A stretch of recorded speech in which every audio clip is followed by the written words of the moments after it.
All right. So today's webinar is again, I mean, I think it's one of the most important webinars you can watch because it's about something that frankly ends a lot of legal careers. It makes people uh, have issues in their career that they shouldn't. It holds them back, and it's something that a lot of attorneys have problems with. And I'm going to talk to you today about your credibility and how this is going to, if you understand these lessons, will make you much more successful.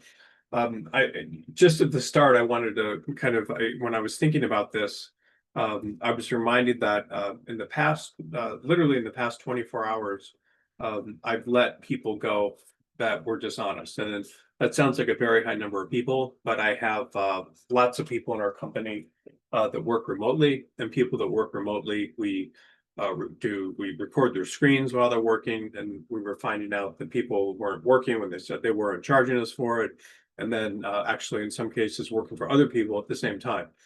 These were remote workers in a foreign country. I mean, it doesn't really matter, but they were paid fairly well and were ripping off the company. That's just in the past 24 hours. In the also in the past week, I had a law firm hire a partner for me and a group of attorneys without telling me. And then obviously that was a problem, and then they denied that I had anything to do with it. And so that's another example of dishonesty. In relationships, most of the relationships that I've seen end in divorce and so forth are often because of cheating, which is a form of dishonesty. So that causes a lot of problems. And just kind of it's one of the issues I think that just affects so many people. When I represent partners, a lot of times, probably more than half the time, partners will even lie when they're trying to go to a new firm about how much business they have, and that holds them back.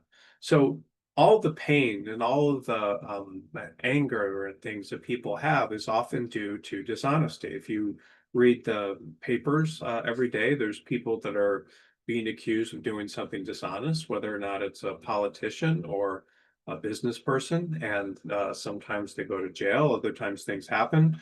Most lawsuits are involved. A good portion of them involve some sort of dishonesty. So, dishonesty and credibility are something that goes through society, affects your life, and that you need to understand how to avoid any um, look of dishonesty when you're working for other people. It's interesting, just as kind of an example, and I don't know exactly how many thousands of years ago this was, but people before they learned farming and that sort of thing, people tended to live in fairly small groups. And I don't know what the number was. It was 200 or 150 or something, but they always had these small groups, and it was very, very difficult to get into these groups because they never trusted anybody outside their circle. And essentially, what law firms are, they're groups of people that come together for a common goal and share.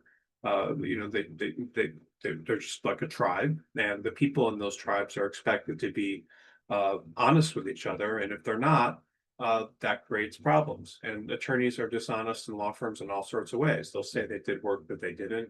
They'll lie about their hours. They'll lie about being sick. They'll do all these different things. And when they do that, it can affect how they're perceived, and can really end people's careers. And what happens is, once you get a reputation of being dishonest, people remember it, and they don't like it, and they remember it for a long time. If you take advantage of someone financially, they're going to remember it and be angry for a long time. If you cheat on someone, they're going to remember it and be very hurt and remember it for a long time. And so your credibility with both the firm you're working with and your clients it's literally one of the most important things. And this is an entire, thing that just runs through every law firm, and it runs through every social group, and it runs through every relationship. In relationships, people are supposed to trust each other. So I'm going to talk about that today. And then as I go through it, I'm going to give a lot of examples of things that I've seen in law firms and things to avoid. This is also a live webinar. So at the end, I will answer any questions people have, whether it's about this or hopefully just, questions you have about your career. And this isn't going to be, I don't think this will be that long of a webinar. But the point I'm making about credibility will make a lot more sense, and you should see more examples as we go through. So, regardless of how, motivated you are in a law firm, the law school you went to, the law firms you've worked in. I mean, credibility is really something that determines what happens to you in the long run. Because if you slip up on this, you're going to have, lots of problems, and lots of people have problems with this. I would say that a significant portion of attorneys at some point lose credibility, and it holds them back.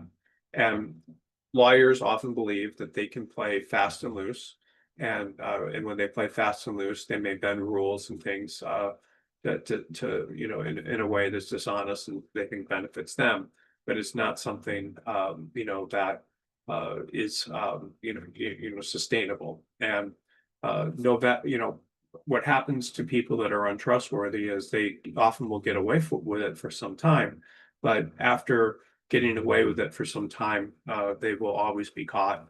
And when they're caught, legal careers can end. So people get ahead sometimes doing things, but in the long run, it can really affect their future.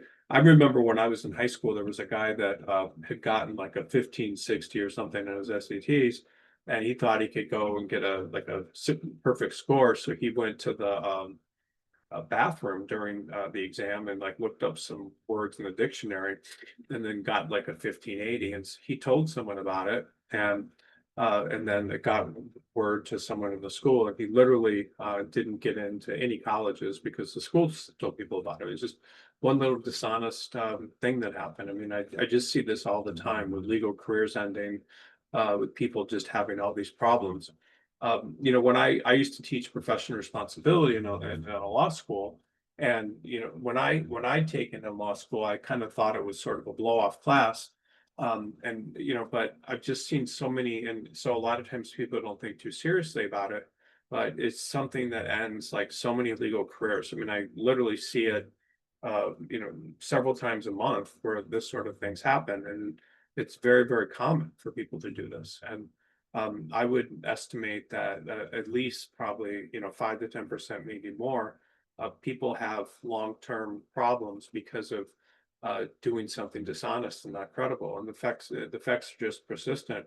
I had a guy not too long ago that I got a job for in Madison, Wisconsin, and he'd been unemployed for maybe 6 months. I don't know why he was unemployed, but I got him a position. And the second he started there, his former firm, where he'd done something that they didn't believe was honest, called up the other firm, and the firm I placed him in fired him right away. And so people remember dishonest things, and if you do something dishonest to people, or you do something dishonest in a law firm, that law firm will remember it. And it's not like, most things, if most law firms will never speak badly about someone if you leave.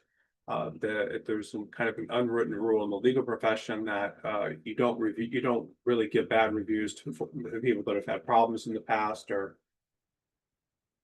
maybe not done the best work. But at the same time, once you do something dishonest, people will always remember and talk about it. And a lot of times references can be checked, and they may be hired, and credibility.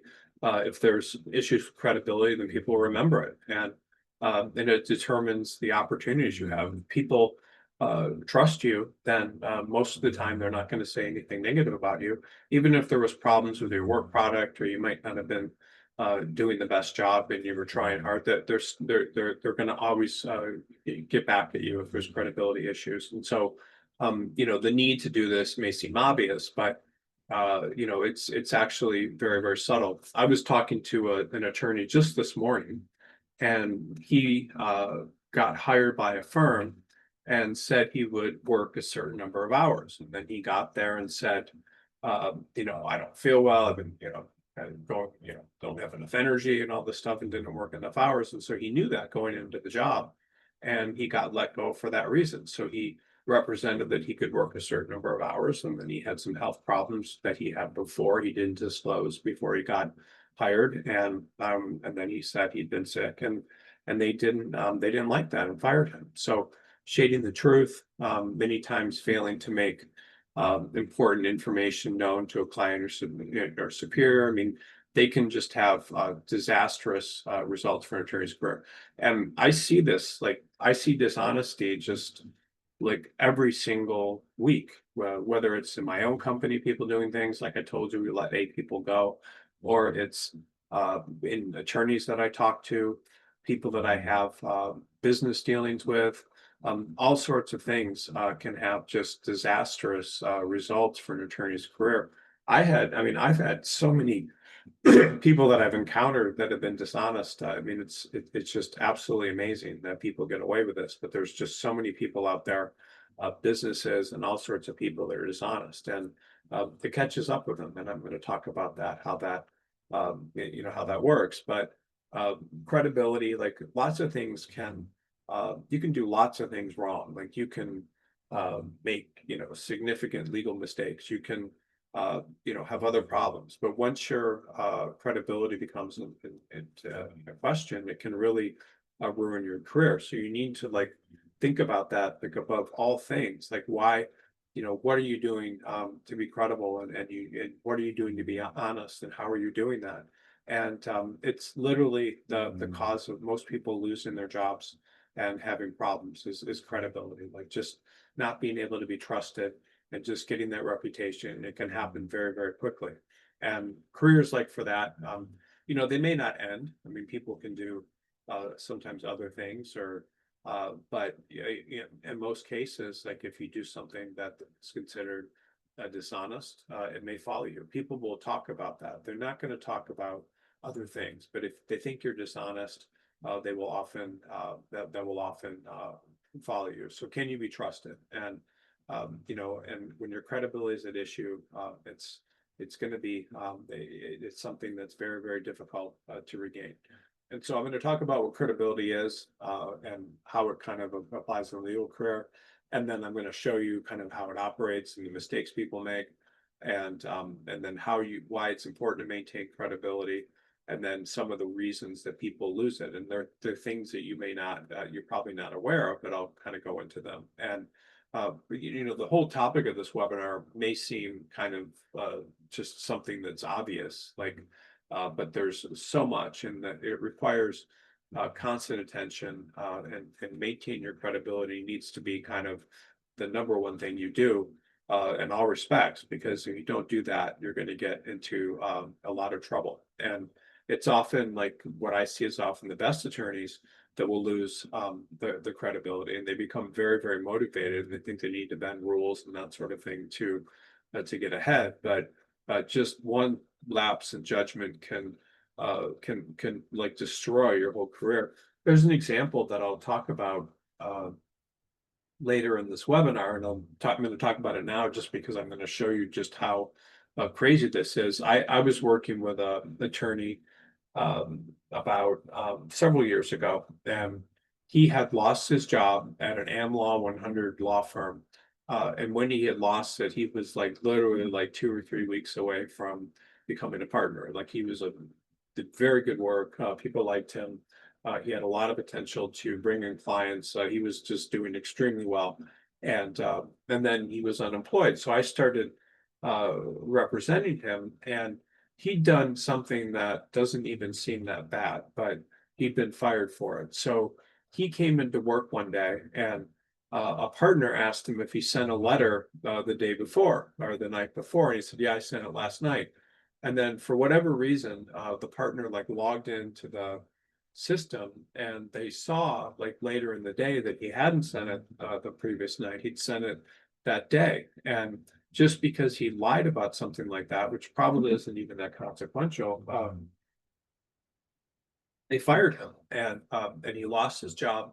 And when he started getting interviews and things like that, that followed him when firms started wanting to check his references. And he was in a position where um, he literally kind of gave up on his career. He was very, very upset.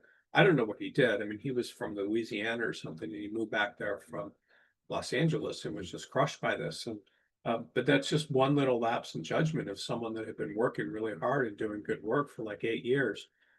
Just said one thing one time that was a little dishonest and it hurt him. So credibility, we'll talk about, it means never being dishonest. It means, making people aware of things when you should, like not saying something when you might not think you do, and it means not cutting corners and doing what you say when you say you're going to do it. So being dishonest just means if you lie, you're going to get into trouble. People won't trust you. If you lie to someone, a partner, whatever, they'll stop giving you work, or you'll get fired. And clients do not do business with people that lie either. So people lie to clients all the time, and then they lose clients. And so many times when someone's dishonest, their career ends. And you can see, it was kind of. I had a guy that, I mean, this is just to give you an example of dishonesty and how badly it can affect people. So I knew a guy that I went to high school with, and he was very motivated, and he became an attorney, and then he opened his own practice, and he got into trouble for embezzling not very much money, for taking $1,200 or something, or maybe it was a few $1,000s out of a client trust account. And he got caught doing that in, I believe, Michigan. And so Michigan found out about it. And if you do something dishonest as an attorney, I just want you to understand how serious this is. So if you take money out of a client trust account, like that's really the biggest thing. Like anybody that does that will pretty much automatically get disbarred. So he got disbarred in Michigan, and then Florida found out about it, and he got disbarred in Florida, and he was so upset by all this, he committed suicide. So his career ended. I mean, literally and he ended his own life, literally for just embezzling or taking a few $1,000s out of a client trust account. It just ruined his whole career in life. I mean, think about that. Like just making one little mistake like that, that's dishonest. I mean, Bill Clinton, for example, got disbarred in I don't know where he was from, Arkansas, because he lied in a deposition. So he got disbarred. I mean, the president of the United States. So once you lie, you're in trouble, and that's very, very serious. I mean, getting disbarred, or you get disbarred if you get caught lying. So when the other thing is that making people aware of things that they need to know about. So a lot of times people will only selectively share information, and they won't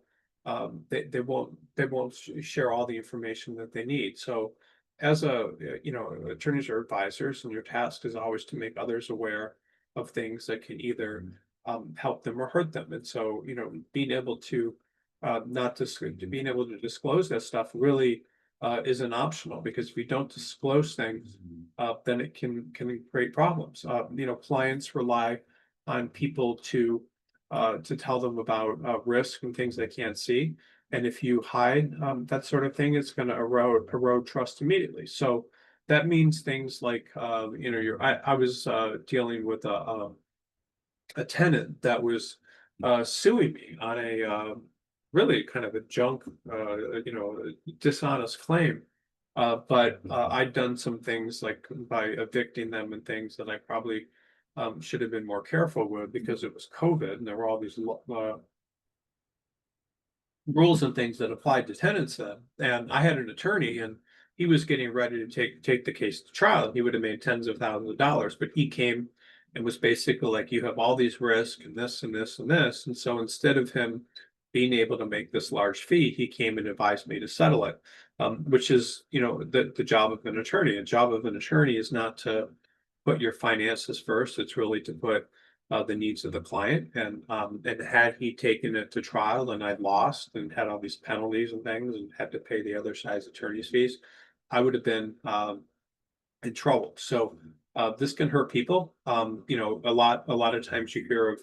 I like to watch true crime shows all the time, and you hear examples all the time of prosecutors who don't turn over evidence, and that hurts their career. And so all these things are required, and they're not optional. I mean, this whole idea of being able to tell people, things that are true. And if you're working with others, you also need to make other people aware of things. It just applies, regardless. I mean, you have to be proactively transparent. You have to tell people a lot of times what they don't want to hear.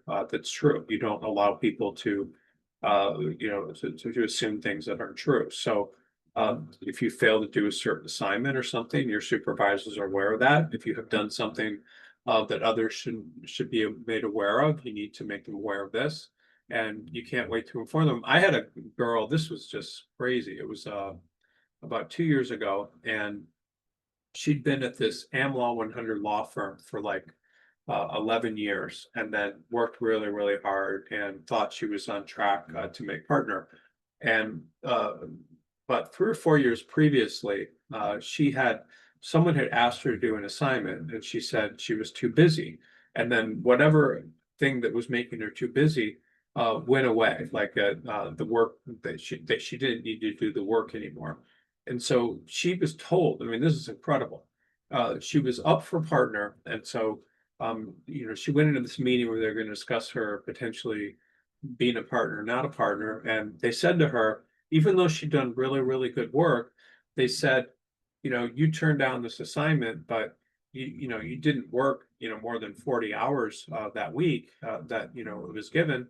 And, if you did have, if whatever you're working on did go away, you should have made everyone aware that you did have the time now because partner or whatever need to pick up the slack and you didn't do the work. So, I mean, that's incredible. I mean, just think about that. Like saying I don't have the time to do a certain assignment, and then it turns out you do have the time, but failing to go and proactively tell someone I have the time now. And all because of that, 11 years at the same firm, working very, very hard. She lost, the opportunity to be a partner there. She's very upset. And I mean, that kind of stuff is sad. I mean, but people will use any form of dishonesty that you do against you. And it can prevent you from becoming a partner if you think you lie about something. It can prevent you from staying in firms. I mean, I see things all the time where people say they did an assignment, they didn't. I get complaints from solo practitioners of people that they hired that did this, or people that say they're sick when they're not, or people, that just make things up. And once you do that, people just want nothing to do with you, and you will not get good references. Just you have to be completely honest. And all these examples that I'm talking about may seem like they're not very big things, but they actually are. And any little form of dishonesty can hurt you. So you always need to be aware that whatever happens, I mean, you need to tell the truth. And even if you get away with lying or shading the truth a few times, you're eventually going to get in trouble. And you will have more credibility when you talk about the truth than someone that doesn't. So there are so many people that will shade the truth. Personal injury attorneys shade the truth. But all these different people in different practice areas, commercial litigators shade the truth. People shade the truth with the people they're working with their clients, and then they don't have credibility, and it gets them in trouble. So oftentimes, being silent about something can get you in trouble when you should talk about something. I've seen that happen a lot, just over and over and over again. So you put yourself in a situation where you're not trusted, and it will follow you. People will talk about it. People will tell others about it. And it can follow you into all these different roles. Like the example of the guy that I talked about in Madison, Wisconsin, he was a patent attorney, and literally he got this job. And when the firm that he'd been dishonest with found out he got the job, they went and they proactively called the firm that he got in a job with and told them that he was dishonest. And so he's literally been blackballed in a city that where he lives and where his family is because he did something dishonest. And I don't think it was that serious. So it will follow you. It will prevent you from getting new jobs. It will just create all sorts of problems. And again, losing your entire legal career because you took a small amount of money out of a client trust account. I've just seen this happen over and over and over again. So the other thing that's really important is doing what you say you're going to do and not cutting corners. So I see people all the time that don't do what they say they're going to do. And And it's happened to me in business multiple times. It's happened to me. I've seen other attorneys doing this, and it can totally, destroy legal careers. I had two business things happen to me. Just this is just to give you an example.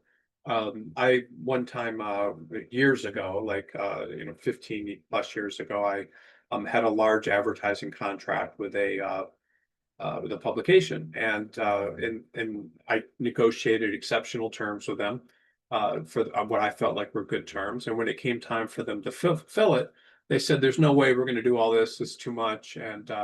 And then they still wanted to be paid, and then they were sending me threatening letters from attorneys and everything, and literally, we're not doing what they said they're going to do. And then years later, the company was sold, and they had a private equity firm come to me, and they wanted to buy my company and merge it with this company. And I was like, absolutely not, because this is what happened. And my company was actually perfect for them to merge, but I was just so upset by what happened. And so I've just seen this thing over and over and over again. I've seen it with accountants I've hired. I've seen all these people like not do exactly what they say they're going to do. Like they bid on different types of work and then they don't do it, and it can create all sorts of problems. So if you say you're going to do something, in a way you're going to do it. If you're working for a client, you're going to say you're going to do something.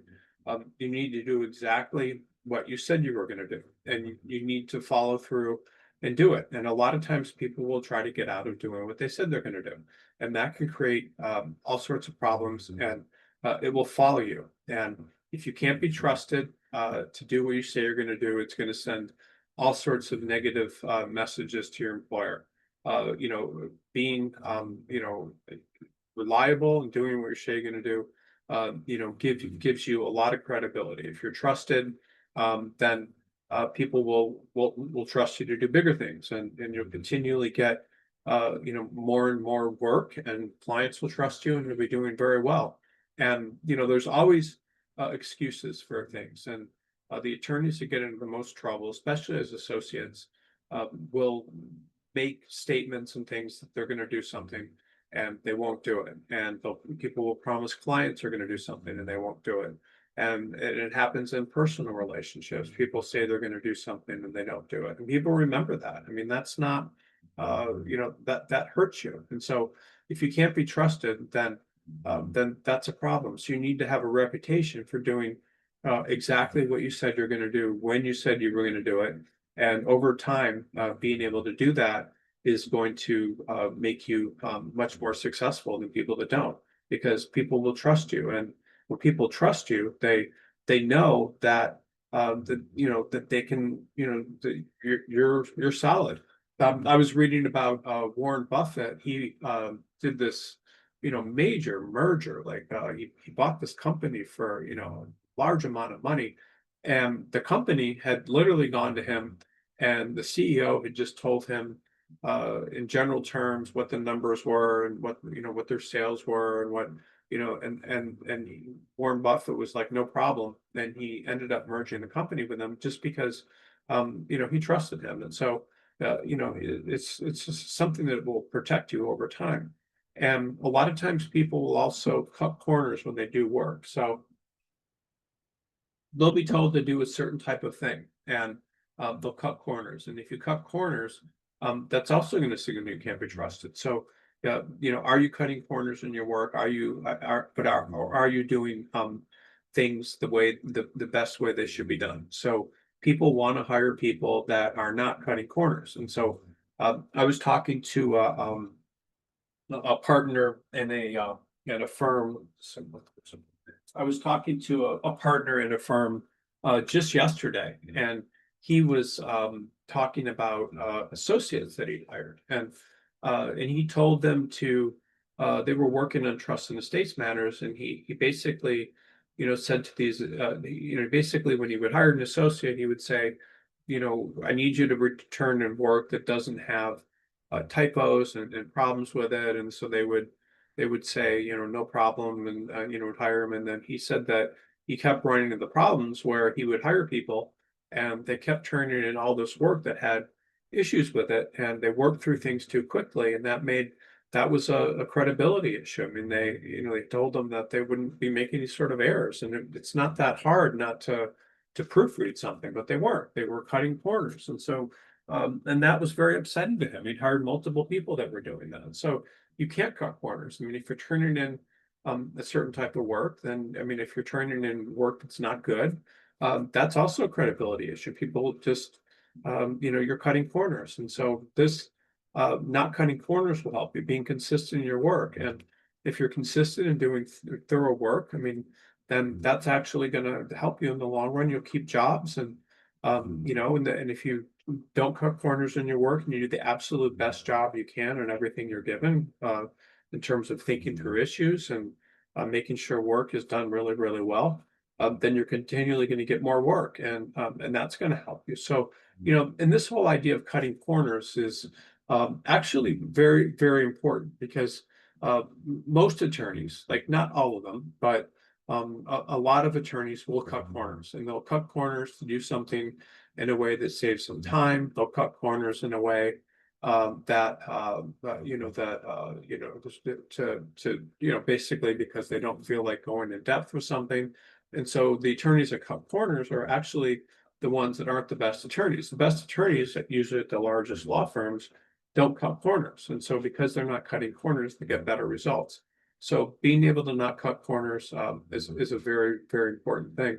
I had a law firm for several years, I mean, at least a decade, and I used the law firm to do work for my issues primarily. But I was hired. This attorney wanted to come work for me, and he was doing family law, and I couldn't believe it. Like he said, I've developed all these forms and things that I use, and so I can a lot of times respond or do something like in an hour, but it took me like 20 hours to create these forms initially. So I always bill my clients for the full 20 hours, and I was just amazed. And obviously I didn't hire him, but he, would go to clients and he would overbill them based on having these forms and things done.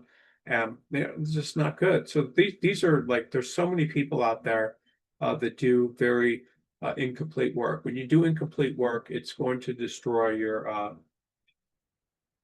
credibility. So credibility means, doing the work the best you can. And again, a lot of attorneys don't do this, and they get in trouble in firms because they don't do good work. And a lot of times they'll bounce between firms. I see resumes all the time of someone that I had a call yesterday with a law firm. I had a candidate that had been that had graduated from the top five U.S. law school, and then had taken a job sort of doing public interest related work after she graduated. She was there for 8 months. Then she went to another firm, and then she went to a law firm, and she was only there for 8 months. So this firm was interviewing her, and they called me and they said, why was she only at each of these firms for 8 months? And that this doesn't make a lot of sense. If she had this public interest fellowship, it should have been a year. Why was she only at the next firm for 8 months? And usually when something like that happens, it's because someone was doing a half-assed job and not doing good work. So being given work and doing the work the way you're expected to. If you don't do that, it's going to follow you. And again, this is something I see all the time. I see so many careers end or not go where they should on a weekly basis because people aren't doing the best job they can. So my advice to you, and this is kind of not quite related to credibility, but every assignment and things that you get in a law firm, if you're working for someone else, you should think that's like the most important thing in the world. Like you want to do the absolute best job you can, because if you don't, it's going to hurt you. And it was interesting to me when I was about 20 years old. I had this asphalt business, and I met a man that had this giant steel factory, and it was in Detroit, and he had all these parking lots and things that weren't being used. And so I would store like commercial equipment on there, and he would it was a friend of my father's or something, and he was an uneducated, he didn't ever go past high school, and he started this steel company in Detroit where he was competing with some of the world's largest steel factories. And And then I would go out and do this asphalt work, often on, very large houses that were owned by very important people in Detroit. And I met the president of a major automotive company, and I, I don't know, I got talking to him, and he told me that he worked with this guy, and they supplied a lot of steel to Ford or whatever. And I told the man, like, it was just unusual to me, like, how does someone become so successful, in their job? Like, because this guy was very successful. I mean, he's probably had 500 people working in the steel factory, and with all these huge machines and everything. And he didn't even seem like he had a lot of business sense. Like when I was negotiating with him to store my equipment, like I don't think I would have paid a lot more. And he was rough around the edges. He didn't seem like he was the kind of person that would, be able to go out to dinners and things with the president of an automotive company. And the way I like kind of viewed success was someone that was like polished and dressed well and spoke well, and but he wasn't like that. And then the president told me one thing that I'll never forget, and I thought that was very, very interesting. He said, he does what he says he's going to do and does it well. And he said that's extremely rare, meaning like most people that they dealt with were, that he dealt with were not honest. And I thought that was really interesting. I had another friend whose job was working in General Motors, and he would sit in a room, and all of these people that work for General Motors, which is probably, tens of thousands of vendors, would send invoices to General Motors. And so the General Motors a lot of times would just pay them within 30 to 60 days. And then he would go and look at the invoices and see if the invoices matched the work that the people actually did.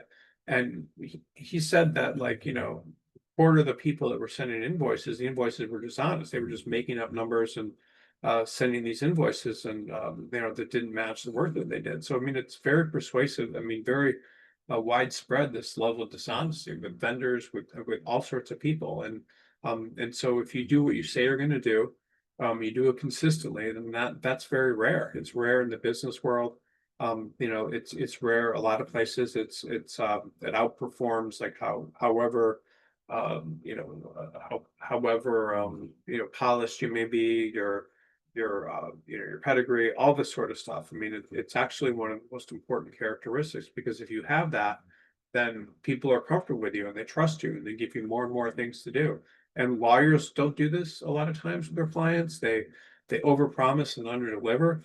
It's very common, for example, in litigation. Like one side will tell the client, "Oh, you're right. You can go. You should sue this person," or you shouldn't settle. You should defend. And they know they're lying because they're trying to get extra work. So most people, not all, but a lot of people are trying to make money as quickly as possible, and the market will pick that up. And so clients, people you work for, really want to be around people that they trust, and you have to become someone that can be trusted, and you have to do what you say you're going to do, and you have to do it as well as you possibly can. And if you do that, you're going to do well. You may not start out doing as well,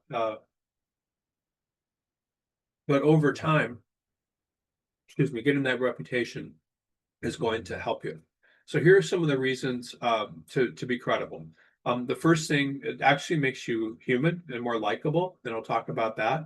If you're not credible, people will be nervous about dealing with you, and that will lead to repercussions for them. And if you're disliked, you're constantly reminded, if you do this, reminded of your lack of honesty wherever you turn. I see in the recruiting industry, I mean, there's people that are dishonest, and I know who those people are, and they have bad reputations. People talk about them. People have been ripped off with them, and it just hurts them. And so when you're credible, it makes you human. And if you're seen as human, it makes you more likable. So people like people that have some sort of vulnerability. If you meet someone and all they do is talk about how great they are, you're not going to like them. So being likable leads to people. I mean, being credible makes you more likable. And if you're not credible, people will be nervous about dealing with you, and they'll worry that bad things will happen, and so people will avoid you. And I'm sure in your life and career. You know people that are credible, and you're nervous of not working with them. I had an incident happen just when I was in law school. Like I was supposed to turn in some outline to an outline group, and for whatever reason, I didn't turn in the outline, and people were very, very upset with me. I mean, they viewed that as like a form of dishonesty, and it followed me through law school, just not doing an outline that I was supposed to do. I mean, it hurt my credibility. So, this sort of thing can really hurt you, and I was reminded of it constantly. I was in this person who was in the outline group. They were trying to put together groups to, I don't know, it was in this real estate class to we work with 3 or 4 people to work on a real estate, mock real estate transaction. And I was in this group, and I remember asking a guy if I could work with him, and he's like, no, because he was so upset about the outline. So I mean, it literally follows you, and I don't know if that's a huge credibility lapse, but it's a problem. So when you're credible, it makes you more likable. So, comedians will talk about things, about topics most people would never discuss publicly, sex, whatever, the bathroom, just habits and strange things. And regardless, they're talking about things that we relate to and maybe afraid to talk about. But people like think that's funny. They talk about private realities, and people enjoy comedians because they let us see who we really are. And we like people when they let us see who they are. I mean, if you're authentic and you're, and honest, it creates connection. And so, in the legal environment, there is a thing where lawyers do try to cover up weaknesses. Their job is to do that with clients. They do it with other people, and their instinct is to conceal things rather than their shortcomings, and they often don't talk about what they can't do, and they often will get do work on different things and tell people that they have or whatever, but they just don't do that, and so they often will be dishonest about those sort of things. A lot of times, people won't talk about negative performance reviews or of their associates. They won't let partners know that assignment did not get in a timely manner. And so the default is often not transparency, and people won't admit things. And so, if the assignment didn't come in time because they were having fun over the weekend, I mean, all these sorts of things can hurt you. And so sometimes you may feel concealment is good, but ultimately it's going to erode your credibility with the people that you're working for. And so, I'm not suggesting that it's wrong to, talk about your weaknesses, but, there's, if you try to act like you know everything and you're not honest, it's going to hurt you. And if you work hard, and you're honest about limitations and the weaknesses, you won't go far. So you have to, always have a lot of candor and not try to pretend to be perfect, because if you are given an assignment, you don't understand it, and you need guidance, you ask for that.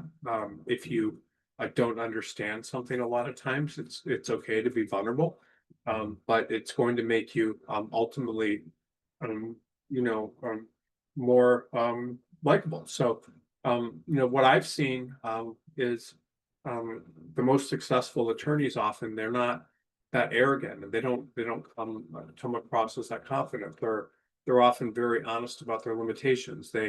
And that's a form of competence, and it makes them much more likable to people. And they're always careful to point out what they can't do.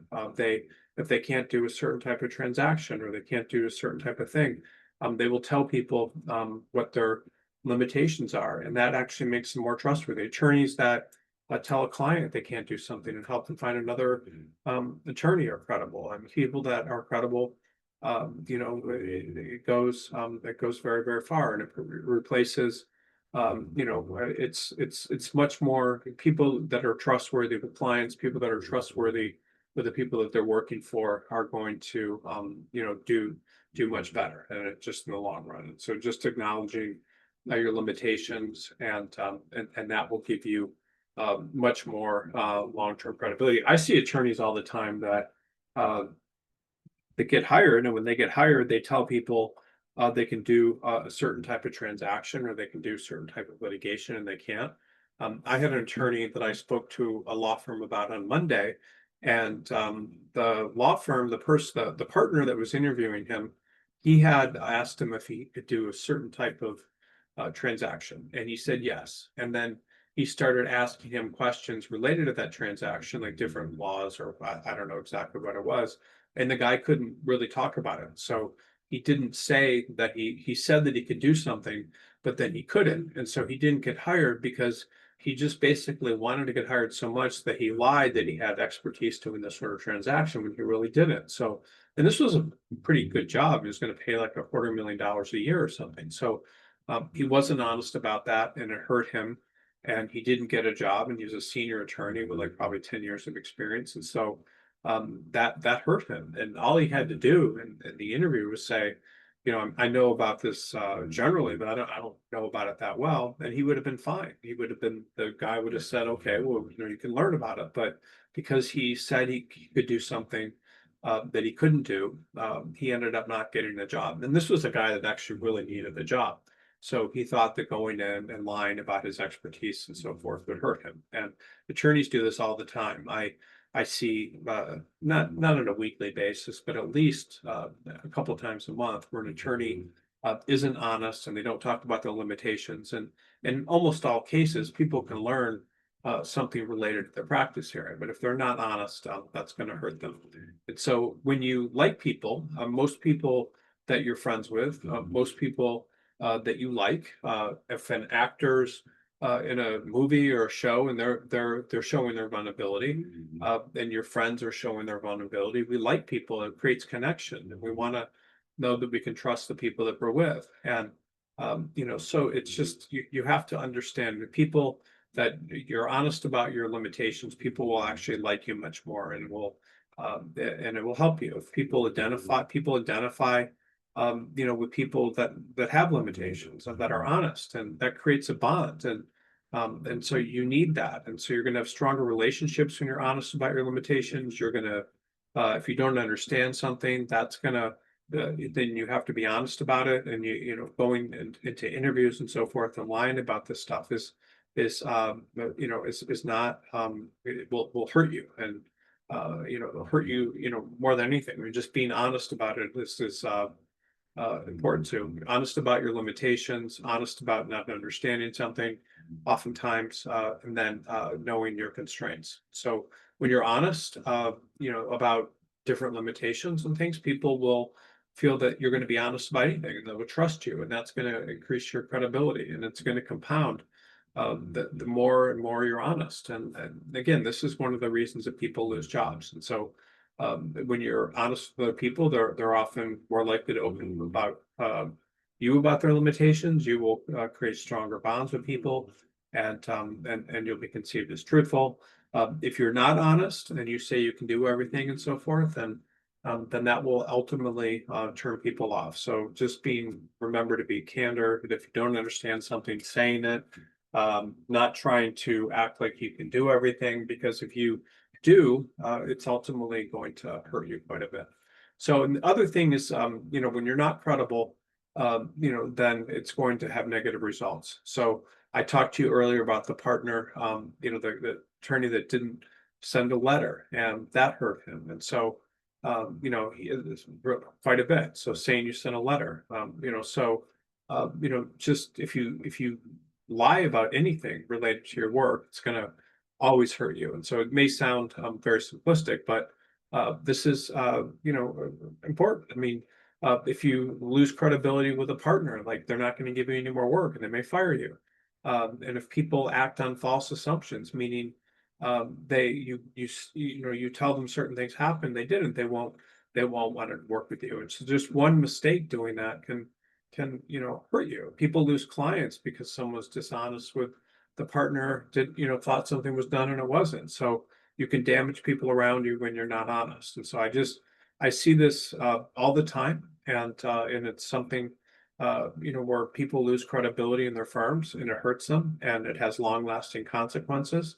And it upsets people. And so it just that can put everything at major risk. And so, people like Martha Stewart that lied, or Dennis Kowalski, and all these people that you see in the paper all the time for fraud, inside trade, or doing something dishonest. I mean, these people, when they were dishonest, it destroyed their reputations. And so, people make decisions about how they're going to spend their money, what they're going to do in their careers, all based on your word. And so if your word can't be trusted, it's going to have just a lot of negative effects. And so people won't be able to rely on your statements. People are going to be put in a position of, not knowing what the truth is, second guessing, and no way of knowing the truth because they just don't know. So it can hurt you. Let me just see a few things here. People won't do business with you when they feel like you're dishonest, and opportunities will disappear. You can't go back to people that you were dishonest with. And so I notice this all the time with in the recruiting business. The recruiting firm will cut corners and they'll be dishonest, and when they do that, law firms will start dealing with them, and people pay a lot of attention to people that they can trust. I had something interesting happen. I had a candidate that was had gotten an interview with a major AmLaw 100 law firm, and he had lost his job at another firm, and he'd lost it essentially for cutting corners and not working hard and not doing what he said he was going to do. And all this kind of came to light after I started representing him. And I shouldn't say this, but I'm just going to be completely honest about it. They called me and they said, we really like this person and we could use someone like this, but we have, these concerns. Are these true? And most recruiting firms would basically say, uh, no, they're not, and like, because they're trying to make a placement. In this case, that would have been a very large placement of probably $75,000 according to our company. And I told the law firm that, based on what I know, I think you're right. So I didn't try to lie. And they came back, and even though they didn't need to, so they didn't make him an offer. And even though they didn't need to, they ended up hiring another one of my candidates like very shortly thereafter. They kind of, I think, went out of their way to hire someone for me because I was honest with them. And I had another thing happen with a law firm. It was very interesting. There was a law firm in Los Angeles that was opening up an office, and I placed an attorney there. And the attorney, after about 6 months, was having a bad experience. And the attorney came to me and said, in my contract with the law firm, basically said, if you place someone here, you can't try to place them. You can't, work with them while they're here again. So you can't try to take someone that you placed out of our firm. And that was my contract. So this person came to me, and they were exceptional attorney. They were like at the top of their class at Harvard Law School, and this was at maybe an AmLaw 50 firm. And I told the firm, I told him that, I'm sorry, I can't work with you. This is my contract requires. And most recruiting firms would figure out a way to get around it because they knew it would be an easy placement of him. And he went to the recruiting person there and said, this isn't fair and all this sort of stuff. Well, the law firm was very impressed that I did that. And then over the course of a month, they hired 3 people from me. And the 3 people that they hired, it was very interesting. They'd actually applied to the firm on their own. So the law firm, prior to me working with them, so the law firm really could have just hired them and not paid me a fee. But they hired all 3 of them. And the recruiting person said, we did this because, you're honest with us, or you were honest and you did what you said you're going to do. You didn't try to place him. So once someone expects dishonesty from you, people won't work with a recruiting firm. They won't trust them. They'll stop doing business with them. So a lot of what I've done in my career has just been getting credibility with law firms, and it helps. And this is a small industry, so recruiting firms go out of business when they're dishonest and trying to cut corners. And it's just very, very common, and your reputation will follow you. And it's interesting. I'm in Malibu, California, and I'm kind of familiar with the real estate industry because I know a lot of I know a lot of real estate agents, and the ones that succeed over the long run are ones that are dishonest and don't try to rip off and play games with other real estate agents. And so Once a real estate agent kind of screws another real estate agent or does something dishonest with them, then that real estate agent won't show their houses and won't work with them. And so there's a lot of real estate agents that have gotten that reputation. You can get it very, very quickly. And so if they go to try to sell someone's house, it doesn't really work because people don't trust them.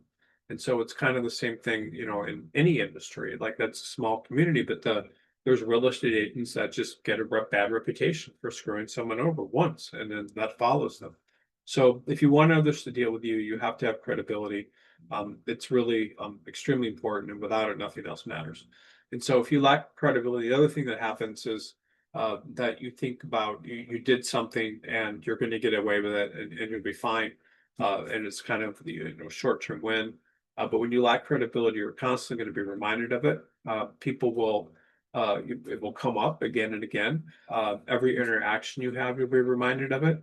When you see people in the legal community, you'll be reminded of it, and it's just going to come across with everything you do. And so, just the fact you did something where you broke people's trust is going to help you.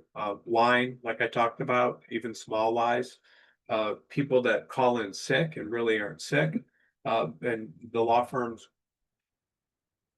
get a sense that and that hurts you. Lying about assignments. Sometimes people will lie about case. These, and they're just credibility, because there was a recent thing. It was kind of funny in Los Angeles. There were people that were lawyers that were writing briefs and things using ChatGPT, and ChatGPT was citing cases and citing case law and things for it wasn't even correct. And so people were turning those things in. And then there was a huge thing where all these lawyers are now in trouble with the state bar and judges, because essentially they were lying in their briefs and things. So each thing can hurt you. The more you lie, the more you have to tell. And pretty soon, it just everything shifts, and it's just not a good thing. So yeah, let me just see here. Person, dishonesty. Yeah, it can just create a lot of problems. So, this was kind of a short webinar, and I told you to be short because it's a fairly, obvious topic in a lot of respects. But my point to you is that I've seen it end so many legal careers. I've seen it hold back legal careers. I see it on a weekly basis, almost, with candidates that have done things that have lost their credibility. People that lose their credibility, it follows them. It makes them, it isolates them. It prevents them from getting business. It prevents law firms from hiring them. It prevents other attorneys from dealing with them. So your credibility is really the most important thing. And if you have credibility, you're going to feel better about yourself. And if you have credibility, even if you don't get ahead as quickly as you thought, people are always going to trust you. People are going to feel confident referring work to you. It's just people are going to be confident working with you. People are going to be confident referring other clients to you. It's really like the cornerstone of the legal profession: having credibility, being trusted, and people believing what you say. It is the truth. And there's a lot of attorneys that I've met that have been practicing for a long time, like people that have been practicing 40, 50 years sometimes. And I ask them the secret to your success, and a lot of times, probably more than half the time, they'll say, oh, I worked really hard, and I was committed and stuff. But almost 50% of the time they'll say, because I'm honest and have credibility.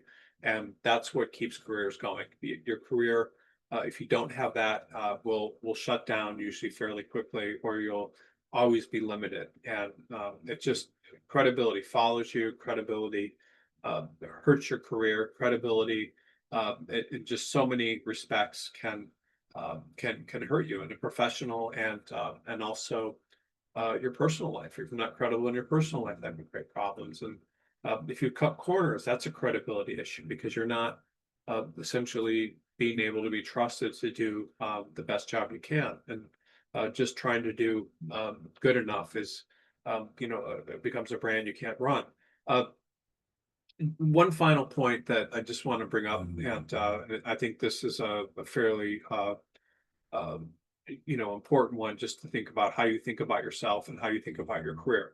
So as an attorney, you're essentially a product, and you may not want to look at it that way, but you're a product. And so products have different characteristics, and the product, may be really good at something. It may have the, do things a certain way, maybe a certain cost, but you're a product. And so as a product, you have all these different aspects of it. But if people can't trust a product, like a product that's dishonest or a product doesn't do what it say it's going to do or cuts corners, then it's not a good product. So every action you take, you have to realize that you're affecting yourself as a product, and so products have to have be a certain thing to do well. And so if you're a dishonest product, it's not good. You make a mistake about honesty, and it will follow you for decades. And it's just something that you need to be very, very careful about. And the people that are honest and have people that have long-term careers in the practice of law are often the ones that are the most trusted most of the time. And job seekers often don't understand that they have reputations. You get a reputation based on the quality of your work, how honest you were, if people trust you. And just one lapse can outweigh years and years of good work, and just making one mistake. And I think I've given you a lot of examples of people that made one mistake, and how much it hurt them, and their careers ended. One person that just said she had too much work and then didn't follow up, which she didn't, to do an assignment, lost a partnership. Another person that lied about having sent a letter that lost a partnership. And the fact that just in the past 24 hours, I fired 8 people. I had another, it was incredible. I had a writer working for me in the office once, and he was turning in these articles all the time, and seemed like he was a very, very fast writer. And this is before the days when people were able to, and then the articles were just things that he copied from another website. And someone came to me and told that, and he lost his job. I had another woman that was working for me for probably 7 or 8 years, and the same thing happened with her, and she lost her job. I had another guy that was my doing accounting for me, and gave himself a raise without asking me. I told him he would get a raise sometime in the future, but he never asked me about the raise, and he lost his job. And when that happened, he was very upset. He kind of went off the rails, and had some serious problems. So just making these mistakes and dishonesty is a big deal. And it hurts companies, it hurts law firms, that hurts you. And so you just need to be very, very careful about always being honest with people and doing what you're saying you're going to do, and not getting a reputation for this. And again, all of this may seem just very self-evident, but again, someone I went to high school with committed suicide because he got disbarred for stealing, just a very limited amount of money from a client account. I had another woman that worked for me as an attorney. She was like in her like, I don't know, her 60s or something, and then she got sick. I don't know exactly what happened, but she had to leave my law firm. And the same thing, like she'd been having financial problems and took money out of a client trust account, and got disbarred after having been an attorney since she was 25, 40 years. And so all these things just hurt you. And relationships. I mean, I've seen so many relationships end because one person cheated on someone, or lied about it. And so all these things, if you're not trusted, it undermines your life, it undermines your career. And it's really something you just need to be aware of at all times. And it really is kind of in the background, the most important things. Law firms want people around them that they can trust, that are honest and are transparent. And so you need to always err on the side of credibility, remembering that if you're ever dishonest with someone, it's like the worst thing you possibly can do. They will be angry with you. It will follow you often for a long time in your career. People won't do business with you. People will tell clients to avoid you. Former employers will talk negative of you.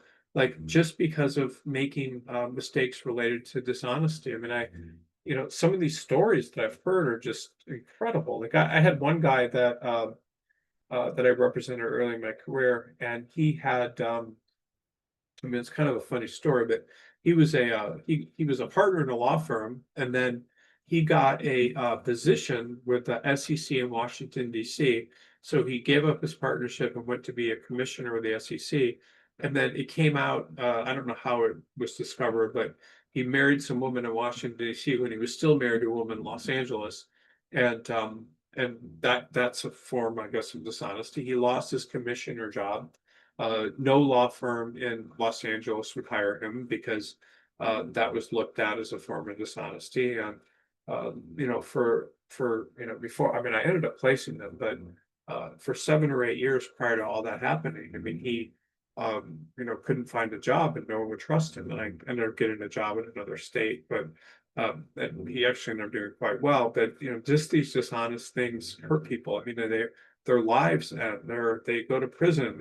I mean, all these different things, and it just happens all the time when people lie. So we'll take a quick break and then we'll come back for questions.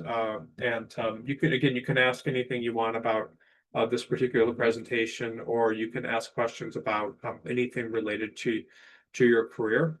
So I would encourage you, to ask if you're having issues in your current firm, or you're unemployed, or you're trying to get a better job. Whatever your issues are, if you ask questions about them, I'll answer them. My favorite part of the week is answering these kind of questions, because I think that there's a lot of benefit that the people getting the answers to, but also other people on the webinar can always benefit from these answers too, because a lot of times people are asking questions that are related to this. And I hope that I'm actually sick today, so I'm not probably like, is on and making as much sense as I normally do. But I do think this is one of the most important things in the legal profession, because there are a lot of attorneys that have the reputation of being dishonest, and it hurts them. There's a lot of there's so many people whose careers have ended or are being held back just because of dishonesty and the reputation they get from it. So just learn from it, and do your best to kind of understand these issues, because you always have to add in the side of credibility. People that are credible, sometimes their careers will not move as fast as others. The people that may be playing fast and loose sometimes will get ahead a lot faster, but the people that are credible have the most longevity.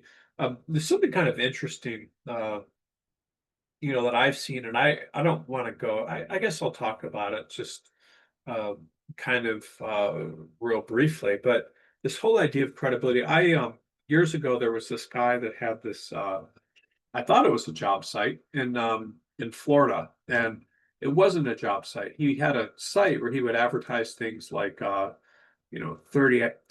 an hour job doing something, and what would happen. But it was, I don't remember what these jobs were exactly, but they were not real jobs. And so people would apply, and then they would call up about these jobs for supposedly like an interview. And then people would answer the phone. They would talk to them. Okay, well, we're going to submit you to this job, but also you should go and go back to school, and we can transfer you to someone that can help you, find a college or whatever. And then the colleges would pay like, $500 per lead or something. It's this dishonest business. It wasn't really a job site. And I couldn't believe what I was seeing. I mean, um, there was at least a couple hundred people working there. I mean, it was just, I think it was a big company, but this is what the guy was doing. And, eventually everything came out.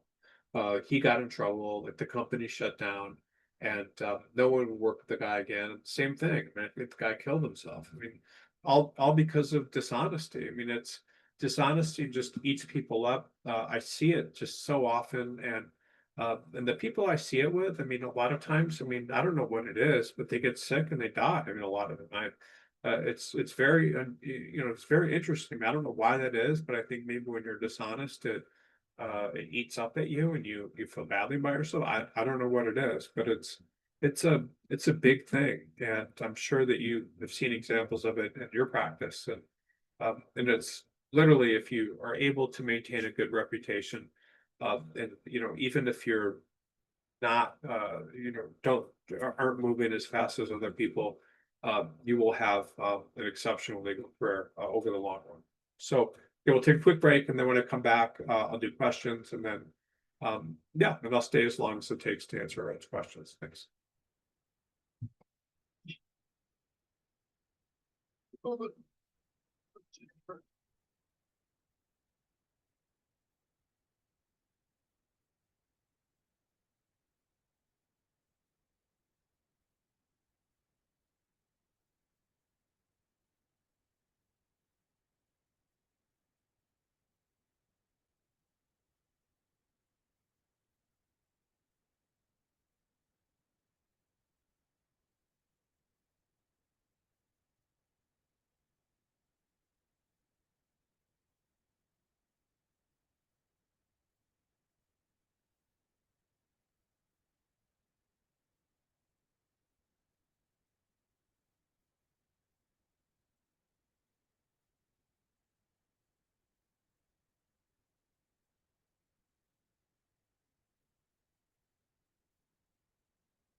All right, let's go to question.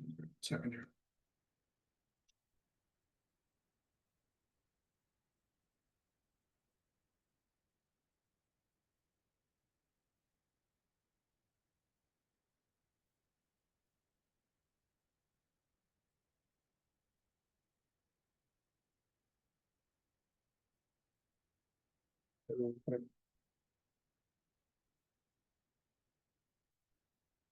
Yeah, and I want to commend everyone that's on these webinars, because I mean, sometimes you learn just, I mean, this particular webinar, I mean, I think in a lot of respects, it's very straightforward in terms of the topic, but at the same time, it's just, this is a whole thing that just really reverberates throughout the whole legal profession, and people just make so many mistakes with this, and are, their careers like end. And I just see it over and over again, and I hope everyone you got a lot of this. Just remember this. Just say,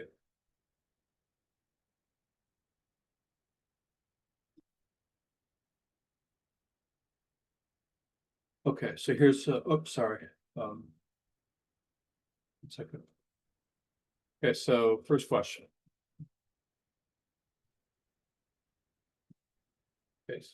If the woman at the top 100 law firm did not make partner because she did not let them know when the other assignment went away, she filed a discrimination claim.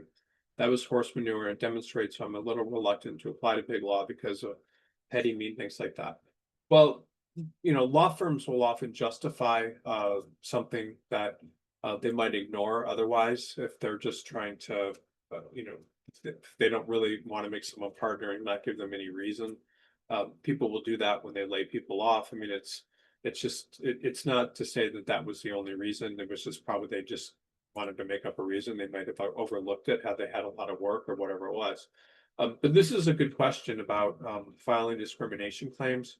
And when you do that, I was actually talking to a partner this morning that was telling me he lost his job because he was too old or sick or whatever. And he said, but he didn't file a discrimination claim because he knew he would get blackballed. If you file discrimination claims against law firms, that it becomes public record. People can see it when they search for information about you and so forth. And it can end up, you can get blackballed. So you have to be very careful about filing discrimination claims. People that do that, they often have, it becomes very, very difficult for them to get jobs again. Now, not to say that it's right for people to do something wrong to you. In this particular case, I don't think this is related to discrimination. I mean, I'm not an employment attorney, so maybe you see it in a different way. But yeah, I think most of the time, if you file a discrimination claim, you're getting in trouble. And law firms, by the way, when they lay people off, or when they get rid of them, they or not advance them, they will make up excuses that they might not make otherwise with people. So you can't always trust that law firms are being dishonest about that sort of thing either. So,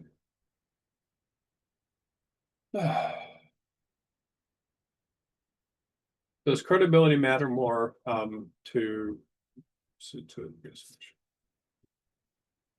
more than grades when law firms evaluate law students. No, grades are the most important. Your credibility is assumed. So credibility is usually something that you lose over time, but it's assumed. You know, it's interesting too. Just one thing I'll bring up is all bars, when you're applying to be a member of a bar, they will do reference checks and they will look into your past if you have criminal history and things, and they're looking for any form of dishonesty. And if they find that, then they often won't hire you. So, I mean, not hire you, admit you to the bar. So it happens. I mean, that's what the bars do is they go and they vet people to see if they're, you know, if there's if they're honest. If you don't look honest to the bar examiners, whoever the people are, then you won't get admitted. I mean, when I remember when I was you know, took the bar exam and everything, the California bar goes and they call people you knew and they look into your credibility. I worked in the Justice Department, and I got a job there after you know, I was thinking about going to law school or doing that. So I applied for a job in the Justice Department, and they called up like, you know, all my friends. Like they asked me for the name of three of my friends, and they called them up and asked if I was honest. I mean, just incredible. I mean, it can you know, really follow you for a long time. Let's see here. Okay. I've worked for 4 months of my job and wanted to stay 2 years, but I'm questioning whether I want to work as an attorney. What prompted this is I'm working 15-hour days, Monday through Friday, for the last 2 months. Our weekly attorney at a weekly attorney meeting, the owner says he will hire an additional attorney, higher or low, but hasn't, and I don't think he will. I'm a third-year attorney making $100,000 a year. I'm ready to tell myself that this is the way things are everywhere, and I shouldn't complain because of the pay and advice. So yeah, so I mean, not every firm is going to require you to work 15-hour days Monday through Friday. So if that's the case, you don't want to do that, and you certainly don't have to do that, then you should try to find a position where you don't have to do that. And that's a legitimate reason for looking for a new job if you're working 75 or more hours per week. So that's you know, at least if there's no future where you're there and you're not getting paid an amount that might not necessarily be you know, the amount you should be making working those kind of hours. So if it was me, I would look for a firm where I didn't have to do that, or a firm with more future, or you know, or take a lower paying job. It's very common for. I mean, I have there was this one partner I was working with, and he was making 500 or $600,000 a year, but he was doing the same thing. He's working you know, 15-hour days and then every weekend. And I found him a job paying $400,000 a year, working less hours, but he didn't take it. I mean, he needed that extra $200,000 a year. So you know, if you it depends on what is acceptable to you. Like if you don't like that type of work, then the work you're doing, and you don't think that workload's going to go down anytime soon, then you certainly can look for a job. As a young attorney, it's actually good to get experience. So if you can hang on for a couple of years, you'll probably learn your practice area really well. But you can also switch practice areas. I mean, there's practice areas where no one works those kind of hours. So it just depends on the type of firm you're with. It depends on you know, what kind of if that kind of workload is acceptable to you or not, or even your practice area. You can switch practice areas and you can go to other firms. That's not normal to work those kind of hours. It's just not you know, in most firms for that kind of pay, but it can yeah, it can I don't think there's any reason to do that. You just look for a new job. It doesn't mean you don't need to be an attorney. You know, and a lot of it's kind of sad because a lot of people drop out of the practice a lot because they think that's normal, but it actually isn't. It's also can be geographic dependent. So a lot of times those type of hours may be you know, they may be required in certain markets, but in certain markets are not. So usually smaller markets, people don't work those kind of hours, would be unheard of in a firm in you know, in most firms in middle America to work those kind of hours. It just depends. Or in smaller markets in California, or, you know, whatever. Kind of single ethical misstep really in my career permanently hurt my long-term prospects. No, it won't. people over time. I mean, it will forget it. But if you're trying to deal with that with people that are in your legal market and know about that, it will follow you for some time, or you can move legal markets and often it won't follow you, meaning you can move to another market. So no, it's not going to permanently damage your long-term prospects unless it's something really, really serious. But in most cases, it won't. Let's see here.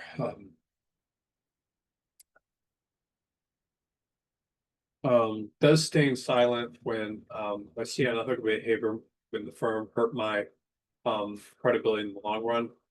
No. A lot of times, staying silent is unless someone's breaking the law, it's something that it won't necessarily hurt your credibility. I don't think. I mean, if you, unless you see something illegal or something like that, but generally, it's best to if an associate you're working with doing something very unethical, then you should tell partners.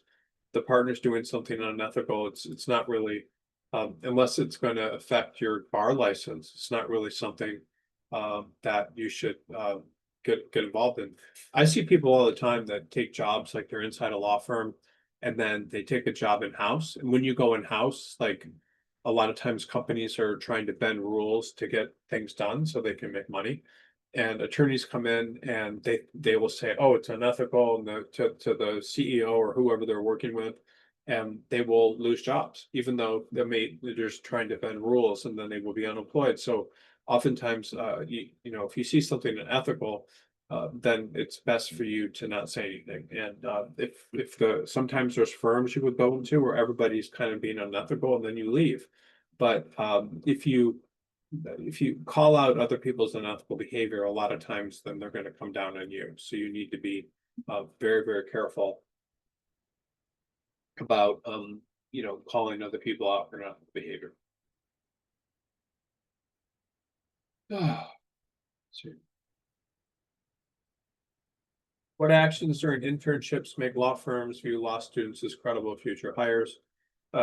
Just when you're doing an internship and you're trying to get hired at a place in the long run, I mean, or from that internship, it's best to work as hard as you possibly can. If you're asking for advice, you typically would want to ask mid-level associates or other associates about the best way to do assignments, meaning not ask partners.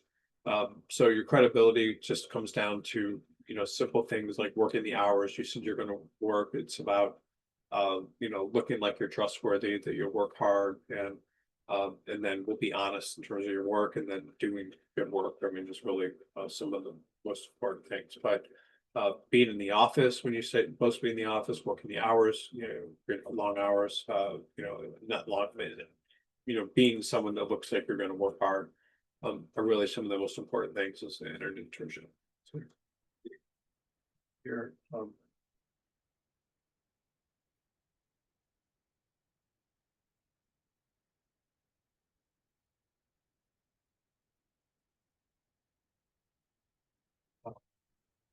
how can I start building a reputation for credibility with attorneys and professors while still in law school? Most of the stuff just comes down to being honest with people.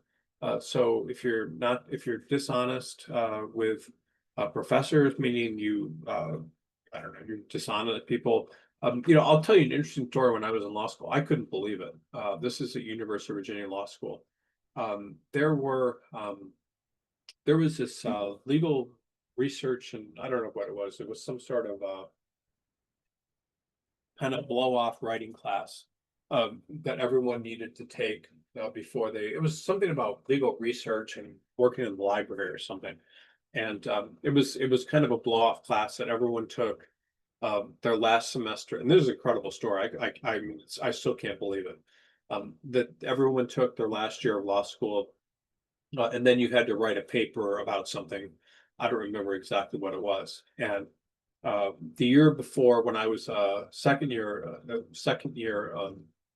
law student, the year before that, there was something that happened where there was a librarian that was teaching the class, and everyone was kind of like, "Oh, it's a librarian," and not taking him seriously and stuff. And so everyone had to write this paper, and there were like in his class there were I don't know, 20 people or 30 people or something. And this was before people were using the internet and stuff very much. I mean, it was 1995. Anyway, so everyone was supposed to write this paper. And so everyone in this class wrote these papers, and they turned them in. And he went and was just, he kind of had this, he didn't, he knew that these people thought they were better than him, that he wasn't a lawyer and everything, but he went and very aggressively, like, went and checked all of their papers to see if there was any plagiarism. And he did find plagiarism. He found them in footnotes. He found plagiarism in a couple of different places. So with like 4 students in his class where he found plagiarism. And I don't know how University of Virginia Law School is today, but or the University of Virginia, but back then they had a honor code where if you got caught lying and stuff, you basically got kicked out. And so there were and again, this is I'm talking about something that happened, I guess, 40 years ago or 30 years ago. I don't remember, but those 4 students where they found plagiarism, all like right before graduation, got kicked out. And so that's just an issue of like doing something dishonest and getting caught in an environment where that's just completely not tolerated. I mean, the whole school is based on honesty. Like, you can take exams, and they would let you take them. The teachers would leave while people were taking exams. They would trust them. If they found out that someone was being dishonest, I guess under this honor code, they would bring them up on charges and stuff. So you have to be very careful about whether or not other people trust you. If other students don't trust you, that's bad. And if you do something dishonest, you can get in trouble. I mean, I couldn't believe these 4 people got kicked out of law school literally like the last week of law school because they had plagiarized different things. And plagiarism, I remember it was just like footnotes and rewriting a paragraph here or there. You saw at Harvard, like the president of Harvard, like they found out that she plagiarized stuff, and this was the one that this is, I think, in the past year or two, and she lost her job as president of Harvard, even though that stuff happened a long time ago. Martin Luther King, I mean, his reputation was tarnished when someone went back and read his papers and found out there was plagiarism. There's been a lot of stuff that's happened recently with medical schools or business schools where very important people have made up studies, or they've made up doing research and things and surveys they didn't do. So once you do that, your whole career can end. It happens to the president of Harvard. It happens, I mean, I don't think her career ended, but she lost her job as the president. So it can hurt you very seriously. Yeah, let's see here. Questions. Sorry, give me 1 second.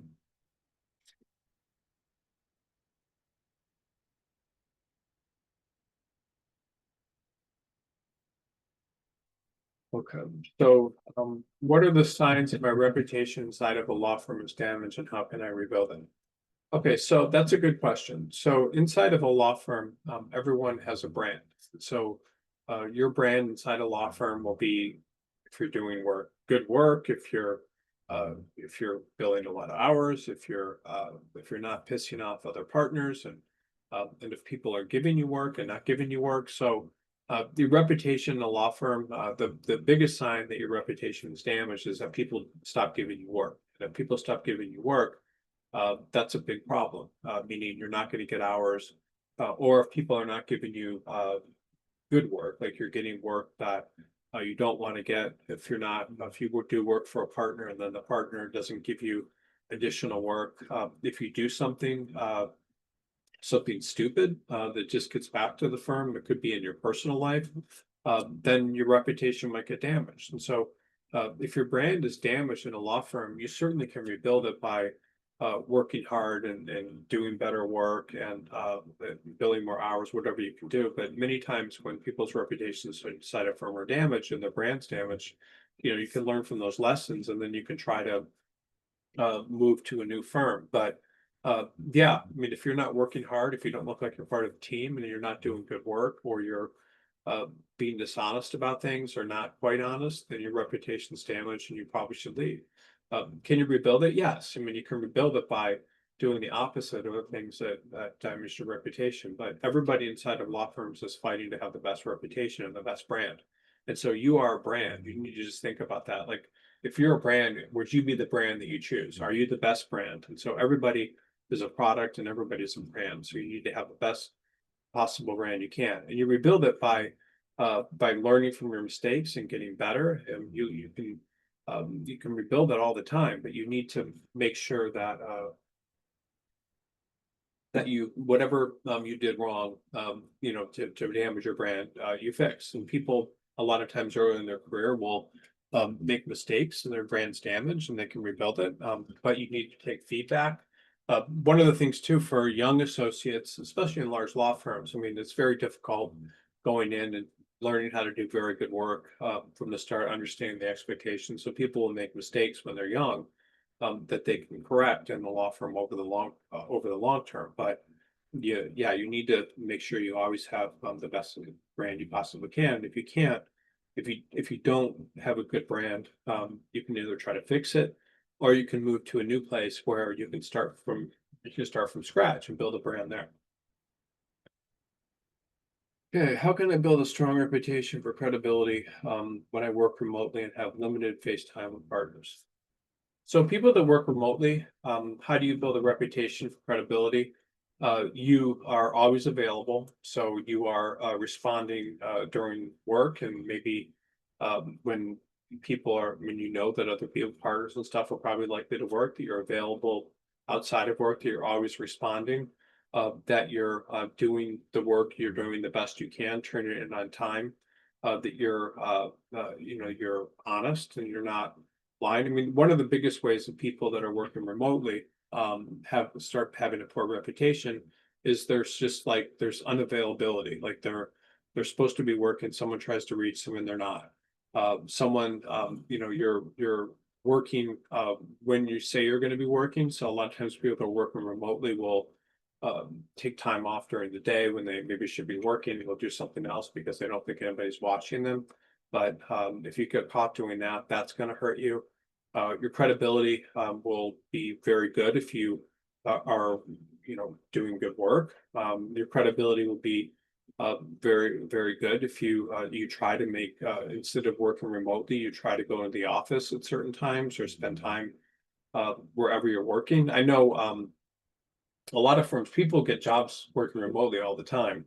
I mean, I get people remote jobs all the time, and a lot of those firms will say something like, we want you to spend at least a week, a month in our office, even though they might live 200 miles away. And that allows you to form interpersonal relationships with people, allows them to see you, to trust you, and that sort of thing. I mean, everybody, I mean, you included, I mean, everybody wants people that have their back. So you with your spouse or your significant other, you want them to have your back. With your friends, you want them to have your back. With your family, you want them to have your back. So partners are like that too. I mean, if you're working for a partner, they want you to have their back and think that you're always there and always helping them. And if you're not, then they're not going to like you. So do you have people's back and do they feel that way? And if you're remote, then the law firm, you're going to have a lot of credibility if you have availability and you make the people you work for feel like you have their back. So,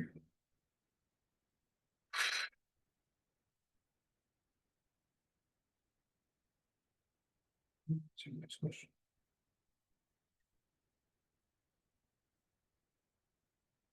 Okay, next question. I live in Asia and I'm in a niche practice area doing disputes. I'm in the process of moving firms to develop my profile. I've been offered to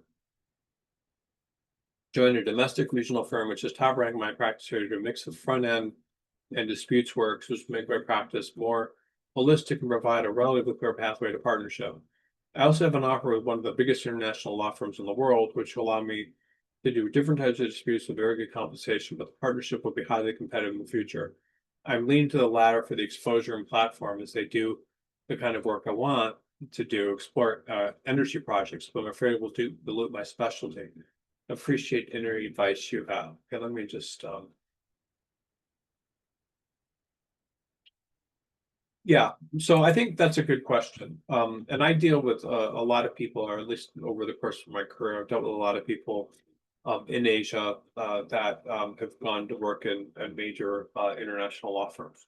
So the scary thing is when I don't know if you're doing energy or project finance or what exactly you're doing, but when an attorney joins a firm where there's a limited path to partnership, meaning you would have to bring in governments. I mean, I don't know what it would be in order to have business, and a lot of those might be institutional clients of this huge firm. Then your utility to them is only for until you have 10 or 12 years of experience. So you may make more money in the short run, but if there's no limited path to partnership, then it's a very risky career move. Why is it risky? Because it's going to be much more difficult for you to get a job when you become senior than it is, at this point in your career. If there's a firm that provides a clear path to partnership, then you're probably going to be much better off in the long run because you will have a job. And if you're in a niche practice area, I see this all the time with people in Asia. They're in niche practice areas, but eventually, at some point, they end up losing their job. It could be when you're 10 years of experience or 12, whatever it is, because the law firm can just bring in younger people again to have them work hard. And they don't necessarily have a need to make you partner. They don't necessarily want to make you partner because the partners that are there with the business want to make as much money as possible, and they don't make as much money as possible when they're making partners or when they just don't. So unless you have clients, then it's going to be much harder for you. Um, so if you have a clear path to partnership at a smaller firm, I think that's smarter. So you make decisions earlier in your career. So maybe if you work in the huge firm, maybe by the time you're 40, you no longer have a job. I don't know, or 35 or 36, and it's going to become extremely hard for you to find another one. So if it was me, I would go to work in the smaller firm. And I'm seeing this all the time. I have a lot of very smart associates that I'm working with or recently in New York, and people think differently now than they used to. But they are moving to like middle market firms where the hours aren't as serious, where they're making maybe 100,000 or maybe even a little bit more than that, like 120,000 less than they're currently making.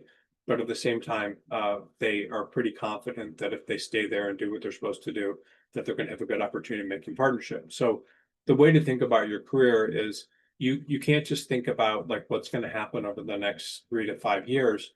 You need to think about what's going to happen over like the next 30 to 40 years. So I just will tell you, and this isn't, of course, always the case, but I've dealt with more people in Asia in niche practice areas, project finance, capital markets, whatever it is, international arbitration that I can count. And most of them that go to work for the largest international law firms will end up losing their jobs at some point. And when they do, it becomes extremely hard for them to find positions again. And because they don't have clients, the size clients they would need to have brought in to be partner are very difficult to get. I mean, it's difficult to get jobs doing project finance in Singapore. I mean, it's difficult. So if you have a firm where you have a clear path to partnership, that's good. And sometimes middle market firms or smaller firms, you can develop relationships. You can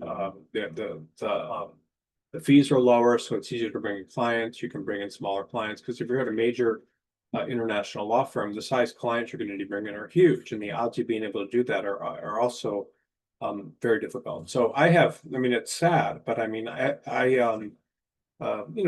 once every several months, I will talk to U.S. attorneys that have gone to Asia and have gotten senior and can't get hired, and then sometimes I'll get them a job, maybe in a major U.S. law firm doing capital markets when they got 15 years of experience, but those jobs never last long either. So large international law firms don't have an incentive to keep you around unless you're generating a lot of business most of the time. So if you don't think that's realistic in this domestic regional law firm, you think it's more realistic, then you're going to have more career stability in the long run. And I think that career stability is really, being able to stay in the game is much more important. So an example would be, you take a job making $250,000 a year and you have another job that pays $450,000 a year. Well, you may make over $1 million more in income over 5 years, but then what do you do after that? And so if you make $200,000 less for 5 years, you've lost $1 million, but at the same time, maybe your career can last another 30 years, let's live another 5. So that's how I would think about it. You may believe that there's a lot of opportunities in your practice area, even if you don't have business, and maybe you could move back to a domestic regional firm later.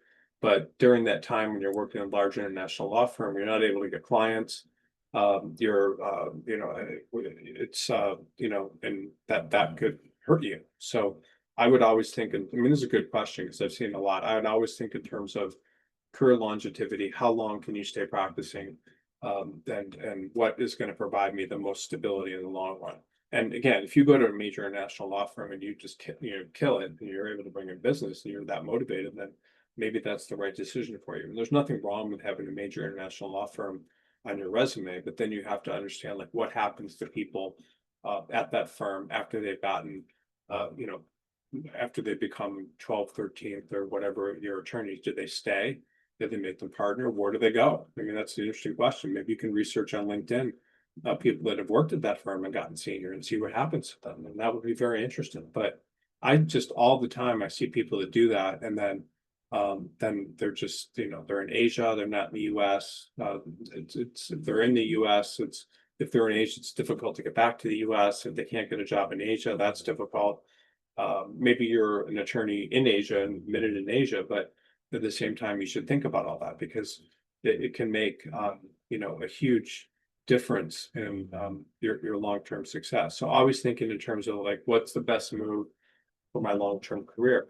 People that go to smaller and mid-sized markets or smaller to mid-sized firms often, maybe you go to a large international law firm, get training for a while, but at some point you need to start thinking about what's going to keep me practicing for the longest time. Because if you're unable to stay practicing, or you're in a position where you're never getting business and so forth, that's a problem. So you need to think about that.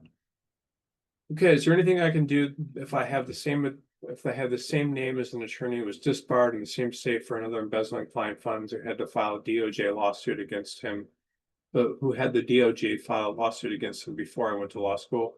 No, you just build out your bio and have a different bio, and then make sure that your bio, that people understand that. I mean, most attorneys, this is another thing I'd recommend. You should make sure that you have like the best bio possible with as much information and so forth on it. I don't know if there's anything you can do to distinguish yourself from that attorney other than making sure that you have a bio that's very unique compared to that person. And yeah, but I don't think there's anything you can do about that. Other than make sure that people see you online as a different attorney, not that person. Yeah.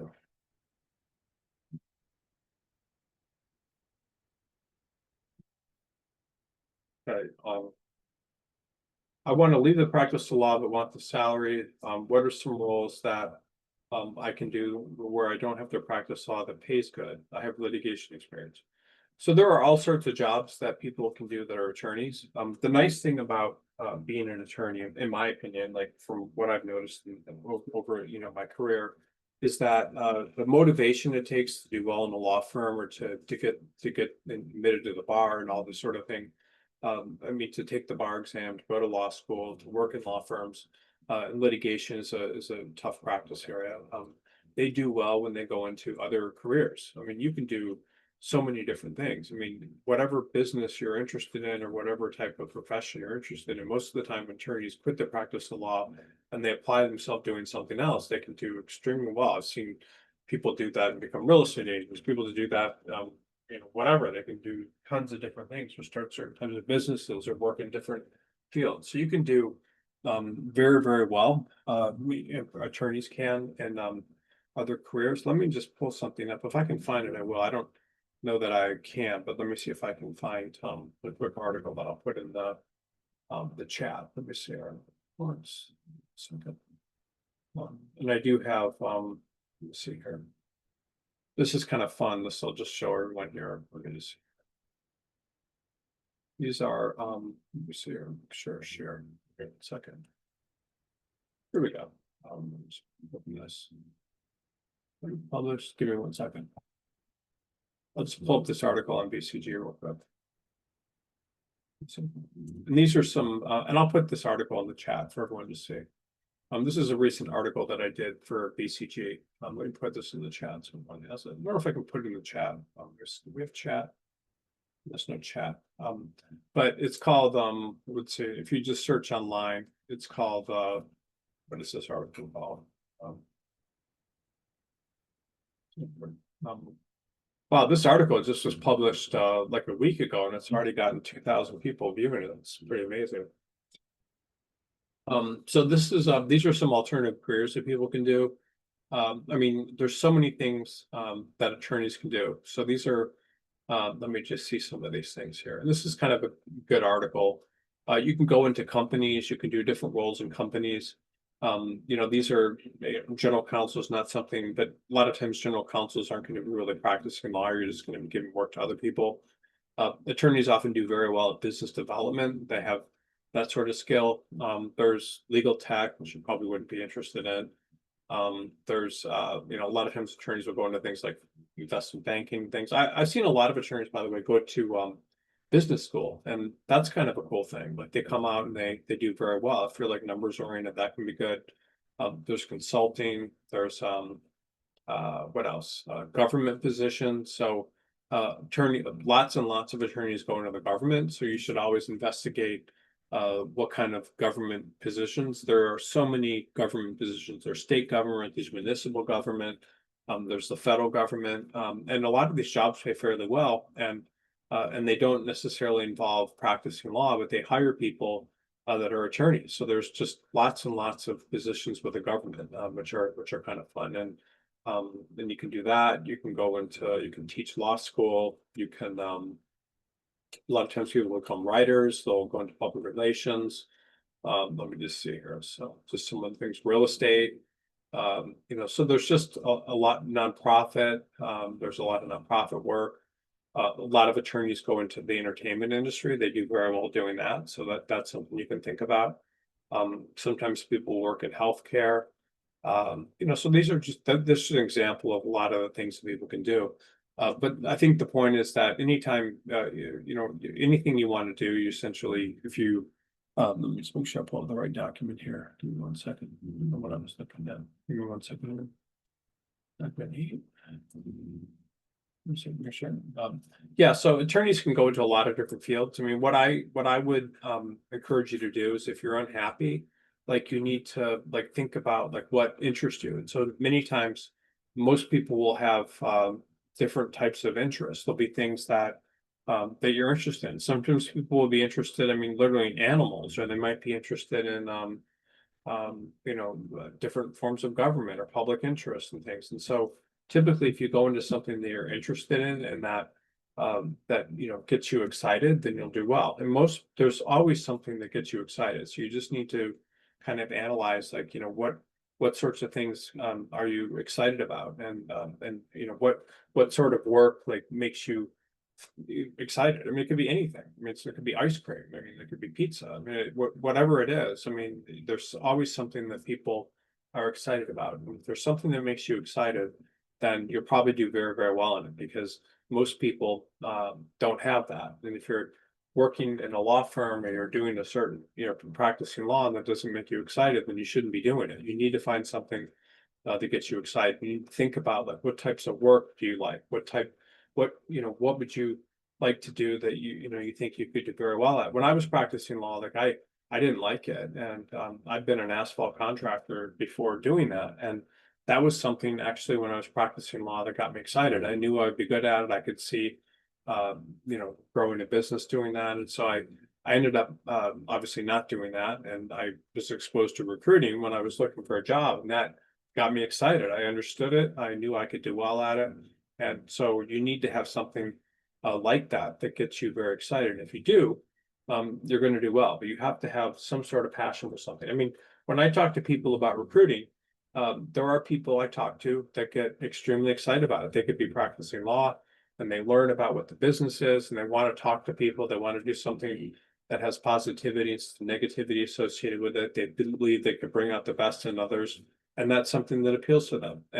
But other people aren't. Some people just belong doing something different. So you have to do something that gets you excited. You have to figure out what that is. And it trains you all sorts of things. I've known attorneys that become airline pilots. I've known attorneys that have opened up successful chains of ice cream. I know attorneys that have, gone into politics, and I mean, tons of attorneys go into politics, and that gets them excited. Being, pushing for being a Democrat or Republican. Lots of attorneys are. I mean, lots of politicians are attorneys. So you have to, whatever you do, it has to kind of move your spirit, and it has to make you feel good about yourself, and you have to like believe in it. And you have to have something like that. And most of the times you can reach into your past and you can find things that interested you in the past. Sometimes it could be just writing. Lots of attorneys I know become writers. I remember once selling a house to uh, an attorney, and he'd gone to University of Virginia Law School too, and he'd written Con Air and all these screenplays, and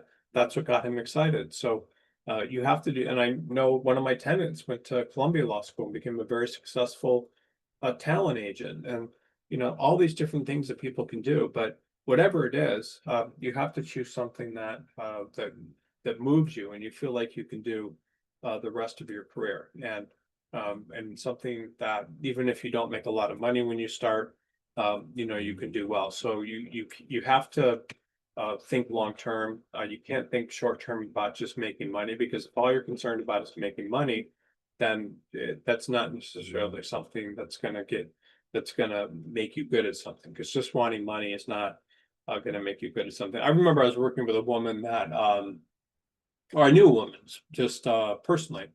I knew her and her husband, and she'd been an attorney at a large law firm, and she'd started this, I don't know, this public relations, or I don't know what it was exactly, but where someone would start a company. I mean, at the time she was working with someone that did like kombucha juice or something, and she would go out and she would try to get media coverage for this juice, and she did it with different products, and but for whatever reason, like she wasn't making enough money doing it, so she wanted to go back to the practice of law, and she wanted to go in house. And I was like, why would you possibly oh no, she wanted to go to a law firm, and I was like, why would you possibly want to do that? She's like, well, because I want to make a good salary, and I can convince them that I like it and I want to work there. And that's the wrong reason. Her interest was in public relations, and it's another thing, it's promoting these products and things to the media. So you have to, whatever it is, you have to do something where you feel like you could be the best in the world at it, and where I mean, I could still be practicing law. I don't know if I'd be the best in the world at it. I mean, I don't have the passion. It doesn't move me. This does, but you need something like that. Everybody does, and whatever you do, if you're passionate about it, you can do well. It's a very good question, because so many people make the mistake of doing something that they're not passionate about, and it hurts them. Just trying to make money is not a fulfilling career. You should do something where you wake up every day and you're excited to go to work, and where work is fun. It's not something that you are just doing to make money. It's something that you enjoy. And there are most attorneys, meaning more than half of them, actually enjoy practicing law, and it makes them feel good about themselves, helping companies or helping individuals. And so you need something like that, and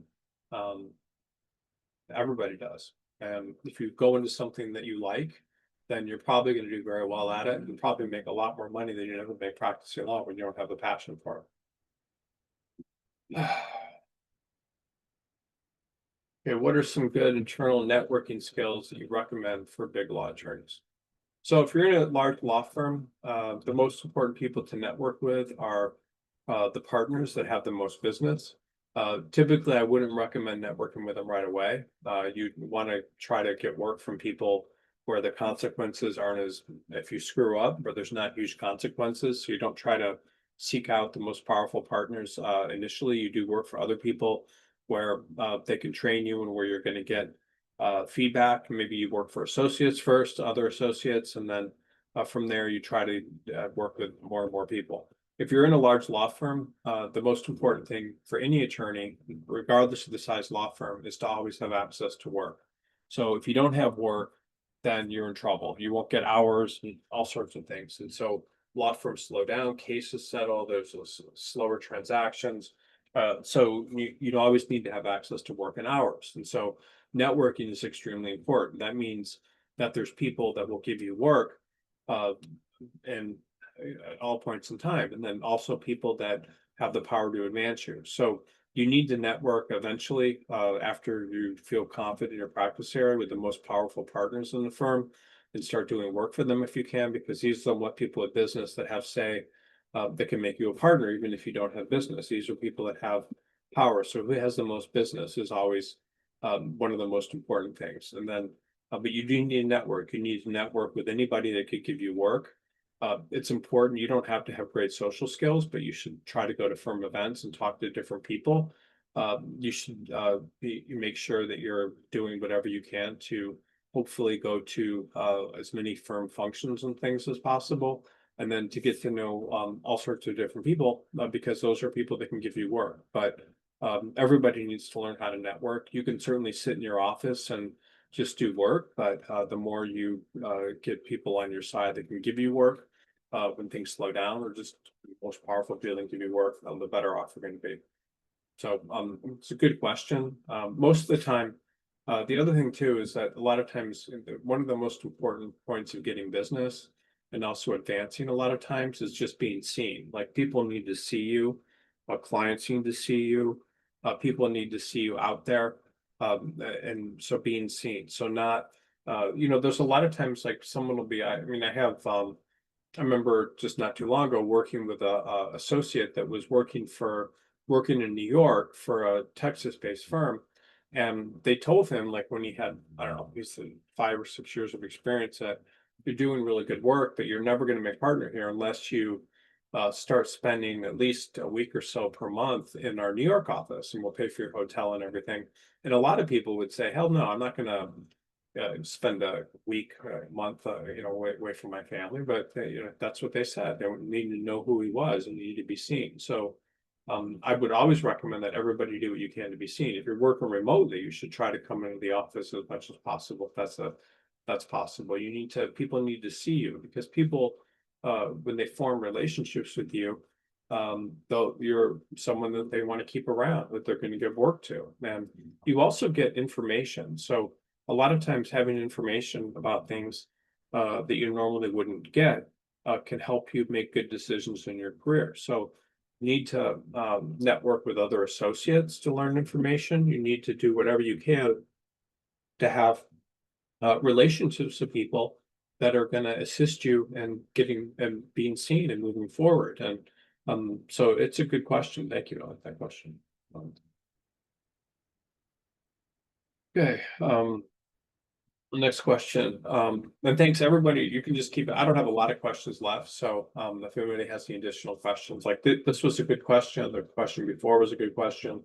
So if anybody has any additional questions, I mean, it's a great time to ask them, and I'll answer anyone that has them. And both of these are good questions. I mean, this one to leave for alternative legal careers and networking, hours. So thank you everyone for asking these, because it'll help a lot of people. Okay, my hours have been low for the past 2 years. I'm a mid-level at a big law firm. What can I do? Okay, so if your hours have been low for the past 2 years, you have to ask yourself a couple questions. Are other attorneys at your level, are their hours also low? So maybe it's just something to do with the firm. But typically in all firms, even when things are slow, there'll be people that do have work, even if things are slow. So there's people that always have work to do. So what can you do? So if you have low hours, there's a couple things. So maybe people aren't giving you work because they're not happy with your work product. They're not giving you repeat work. So you need to ask yourself, is that one of the things that's happening? You have to ask yourself, is the firm slow? And if the firm's slow, and they haven't had work for the past 2 years, then that's not a good sign. I mean, you need to go to a place, especially as a mid-level, where there's a lot of work. If there's not a lot of work, no law firm's ever going to advance someone and make them a partner if the associates and things don't have work to do. Mid-levels should always have a lot of work. Mid-levels are the most valuable attorneys at big law firms. They're valuable because they can do almost any assignment that they're given with competence, and they don't require a lot of handholding. Law firms don't need to write off their time, and also law firms love giving mid-levels to work because they can get work done efficiently for their clients at reasonable billing rates compared to what a senior associate would bill. And a junior associate, they may have to write off a lot of their time. They can't do as complex work. So mid-levels are very valuable. So if you're a mid-level at a big firm and your hours have been low, you can typically find another job if you're at a big law firm. It's that mid-levels are very much in demand. 3 to 6 year attorneys can almost always get jobs. So if your hours have been low, you have two options. The one is to, when you do assignments, start getting a very good reputation, doing excellent work. Try to get repeat business from the people that you're working for, because one of the things that people don't understand is that when you're, and this is actually an important point, and this is something that I've seen change this particular point, the direction of a lot of people I've worked with careers. So when you're working for anybody as a partner, even a associate, the people that you're getting work for as an associate are your clients. So you're basically, when you start your career, you are working for clients, and those clients are partners, and you need to do the absolute best work you can for those clients, because you want those clients to give you a repeat business. You want them to trust you. You want them to like your work product. You want them to feel like you have your back. You want them to think you did work the way they want it done. And so you have to treat the people that are giving you work as clients. And that means doing the absolute best job you can. Partners do the same thing. So partners working for a client, they do the absolute best job they can, because it's a free market. And if they don't give the client the quality work that the client feels like that they need, then they can hire another law firm, another attorney to do it. So partners have clients, and so they need to do a really good job. And when you're an associate or you're a partner that needs work from other people, anybody you work for is your client. You need to impress them. So if you're not getting work and you feel like your brand's been tainted permanently, you've done something wrong, or you're just, people don't like your work product, then they're not going to give you repeat work. As a mid-level, you should be seeking out work. You should be networking. You should be asking people for work. You should be visible, like in the office, so people can give you work. You should be trying to talk to people in networking events and do whatever you can, because if you stop getting work as an attorney, you die. And we've talked about this several different times today. We talked about, we had a really good question of someone that was from Asia that was saying, hey, should I take this job at a big firm, or should I take it with a mid-level firm where I can have a good chance of making partner? Yes, I said the smaller firm, because that person's more likely to have work to do in the future. So you always need to have work. Once you stop having work to do, then your career's over at a firm. Or if you can't get work and you stop having work to do as stop getting work as a partner, I mean, then your career is over. So everybody needs to get work, and that's the whole name of the game, legal profession. You always need to have work to do. And once you stop having work to do, your career is over. I was talking to a guy this morning that he lost his job with a firm basically because they stopped giving him work. And he was very senior. He's like graduating law school maybe in 1990, and he ran out of work. He's a senior attorney. He was always dependent on others to give him work. Doesn't have any clients, and so his career's over. I talked to another guy yesterday that same thing. Like, just people weren't giving him work anymore. So you always need to have work. You should always, when you're a mid-level associate, I mean, that's like the most important time in your career, because you need to get as many hours as you possibly can. You need to look like the most valuable person there, and you need to set yourself up for advancement like 4 or 5 years from now. And if you don't have the hours, you're not, the law firm has absolutely no incentive to advance you. So if it was me, I would start either making sure you get as much work as you possibly can handle, or if you can't, then moving to another firm where there's more possibility.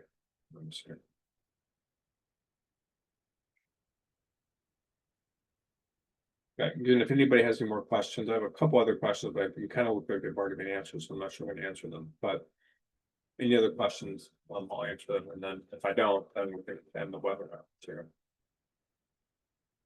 Okay, how can I approach other partners a year before I'm eligible for partnership, and what do I do if I'm not offered one? If I have a small book of business, should I leave or stay in a big law firm better? Okay, so yeah, so law firms will make it mysterious. The year before you're eligible for partnership. What do you do if you're not offered one? If I have a small book of business, should I leave or stay in a big law firm better? Okay, so, yeah, I mean, that's what law firms do. I mean, they kind of make it mysterious of whether or not you're gonna make partner or not. You know, you're more likely to be someone that makes partner typically, the year before you're, eligible for partnership. People that, typically are elevated in firms where you can do so without business are the ones that have the most hours. So the year before you're eligible for partnership, you should be working as many hours as you can, harder than any other person at your level, and just really giving it everything you got in that year. I quit a firm once, and when I quit, I told the partner that came by my office, like, "Why are you quitting?" And I said, "Well, because my friend didn't make partner, and this other person did." And they said, "Well, your friend that didn't make partner only billed like 2,700 hours, and the person that did make partner billed, I don't know, 3,300 hours or something." So and I hear that all the time. I know people that have made partnership at major and law 100 law firms, and they always had like the most incredible hours, like the year or two before they made partners. So showing like an extreme amount of dedication, working as hard as you can, getting a lot of work is very important. Another thing that I would say is also extremely important, the year before you make partnership, is you need to be working for the people that have the most power and that are going to go to bat for you. So most of the time when people discuss partners in these meetings and stuff, someone will need to sponsor that person, meaning someone will need to step up and vouch for them and argue for them and say why we need to make this person partner. And that happens in these meetings. And so if you don't have anybody doing that for you, then you're in trouble. So you need to have someone that you believe is going to sponsor you and really step up and say good things about you.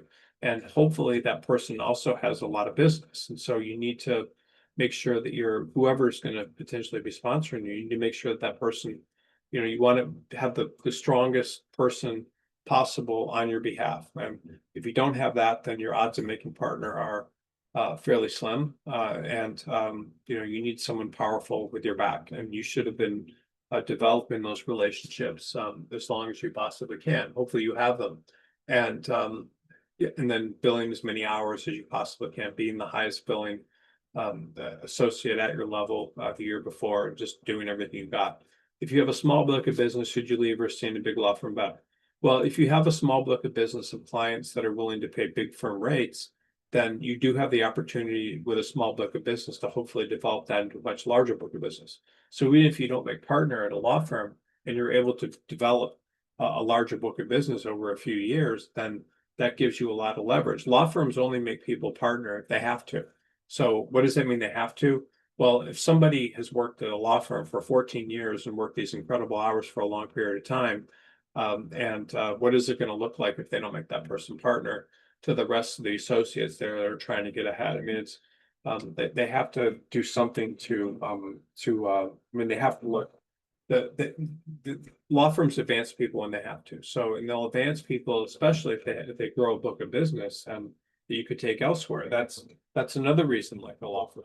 So yeah, so that's one of the things I'd recommend. If you have a small book of business, then the clients want to have that brand behind them, then that's good. And you can develop it. But anytime people leave and you start your own practice or you go to a smaller law firm, that's going to limit you to some extent because the largest clients want to have the biggest brands behind them.